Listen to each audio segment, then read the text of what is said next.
Austria, once one of the most powerful states in Europe, had a population of 53 million people, making it the third largest country in Europe by population and the second largest by area, after Russia. It stretched from present-day Poland deep into the Balkans, and from South Tyrol in Italy far into modern Ukraine. In terms of political power, Austria was also indispensable.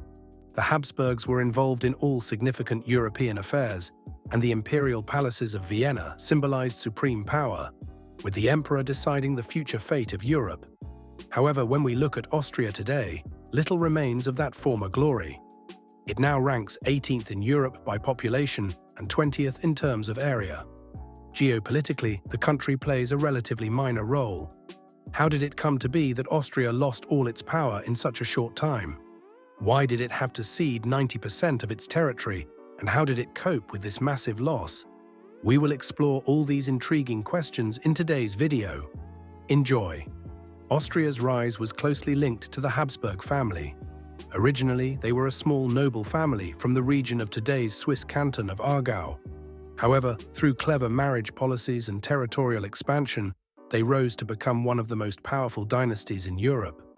By the 16th century, they already controlled large parts of Europe, including Austria, parts of Hungary, parts of the Holy Roman Empire, and later even Spain and its vast overseas territories in America. A key element of their success was undoubtedly their marriage policy. They pursued a strategy known as marrying instead of warring, which allowed them to expand their territory through dynastic marriages, following the famous saying, "Bella gerant Ali to Felix Austria noob," let others wage war, but you, happy Austria, marry.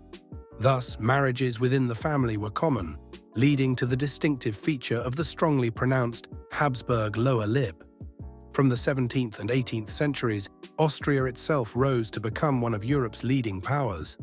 More and more territories came under the emperor's control, the military was reformed, and the administration was centralized.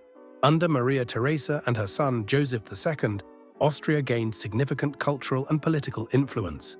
It was no surprise then that one of the greatest peace conferences in history, the Congress of Vienna, took place in Austria. After the victory over Napoleon, Austria seemed to be at the peak of its power. The Holy Roman Empire of the German nation was history, and Austria had become the leading power in Central Europe. Under the leadership of the skilled diplomat Prince Metternich, Austria played a central role in the concert of Europe and the system of the Holy Alliance, which aimed to preserve the monarchist and conservative order in Europe. The emperor's power seemed limitless. However, only a few decades later, a gradual decline began, which eventually culminated in one of the most brutal conflicts in human history. Austria was by no means homogeneous. The entire state was centrally governed by the emperor, but it consisted of numerous different ethnic groups with distinct languages and cultures. It was seen as the epitome of a multi-ethnic state.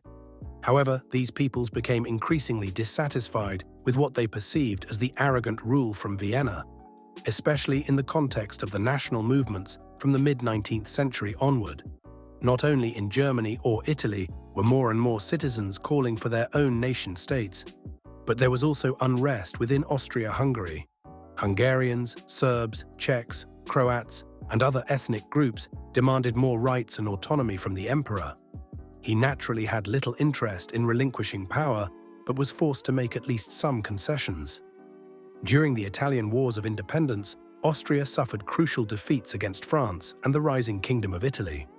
Austria also faced losses on other fronts, with the most significant defeat occurring in the Austro-Prussian War of 1866.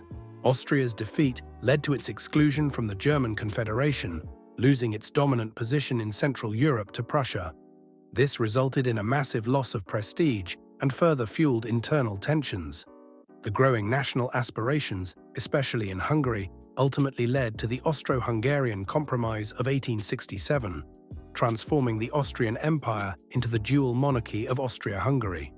This compromise was an attempt to placate one of the largest ethnic groups in the empire, but it decentralized power and further weakened the authority of the Viennese court.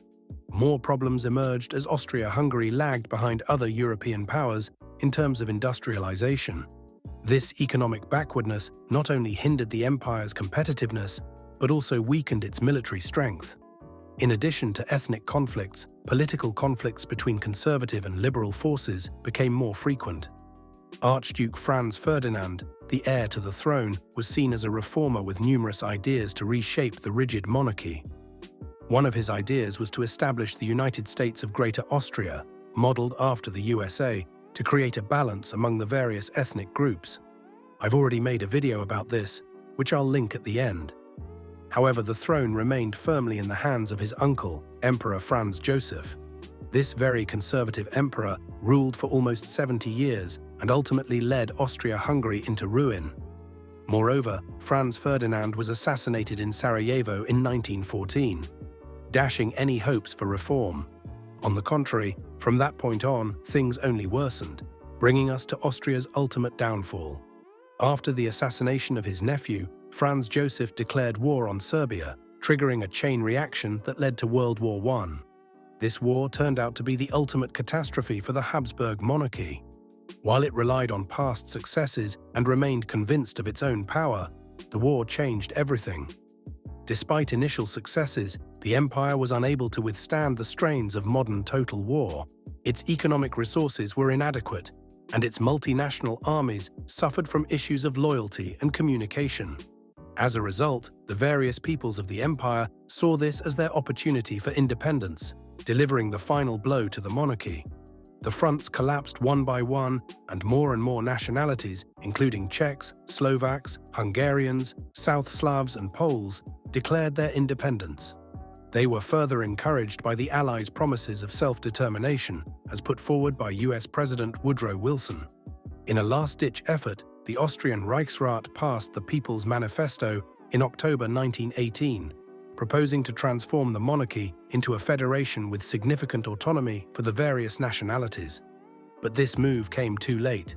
The monarchy was history, and the former Austrian Empire disintegrated. Numerous new states emerged, including Czechoslovakia, the Kingdom of Serbs, Croats, and Slovenes, later Yugoslavia, and the Republic of Poland. Hungary became an independent state, and Austria was reduced to its German-speaking core territories.